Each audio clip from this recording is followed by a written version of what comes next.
The Lamido, who was represented by Jil Anlawan Namchari Usman Tahir, urged residents to unite and remain in peace with one another, stressing that development only takes place under a peaceful environment.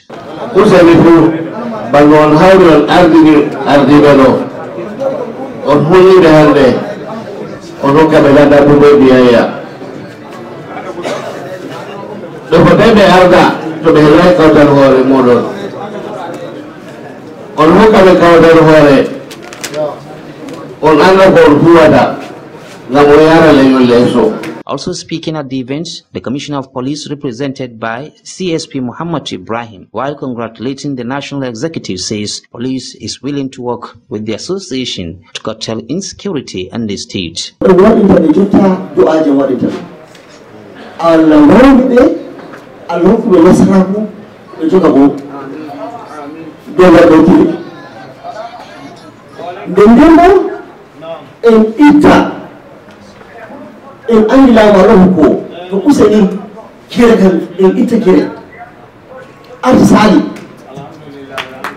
Sari Gangaldum was sworn in as the national chairman of the association. Others sworn in are the secretary, vice chairman and treasurer. In his inaugural speech, the national chairman of Tabital Pulaaku thanked all those who voted him and promised not to disappoint them, adding that he will carry everyone along in discharge his duty.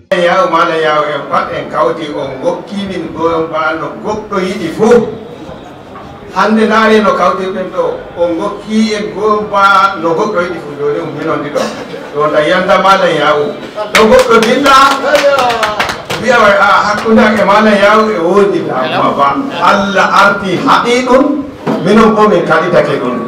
Also present at the event are the state executive members of the association. Aliu Usman, 26 News.